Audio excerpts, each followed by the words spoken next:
Moving on to the game that I'd say I'm probably the most excited for this week is 6-1 Michigan Center heading over to 4-3 Grass Lake in this Week 8 matchup. You might remember last year there was plenty of intrigue.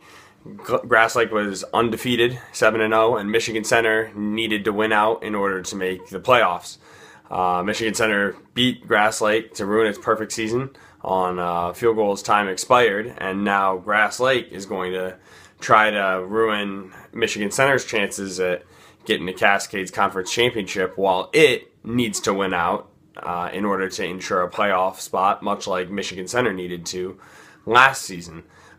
Starting with Michigan Center, their ground attack has been really solid, starting with Brady Rowe, and that's really been the key to their offense, is what they've been able to do on the ground, and that goes for Jake Nichols as well, keeping plays alive long enough in order to start putting points together. I mean, Michigan Center, other than against Vandercook Lake last week with the 51, hasn't really, and East Jackson previously against them this season with 62, hadn't really exploded this season, but I mean, their offense is looking plenty dynamic.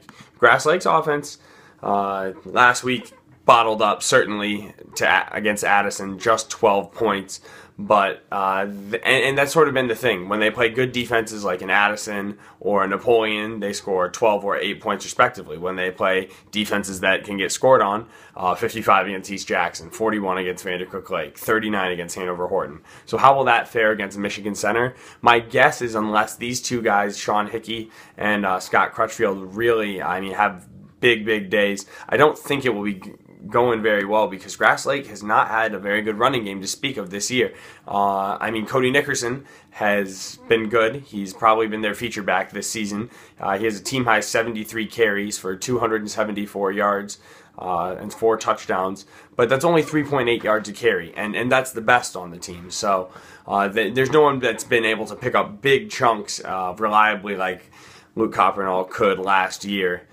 And nobody really runs very well against Michigan Center. Not even Addison, as you see, struggling to run the ball right here.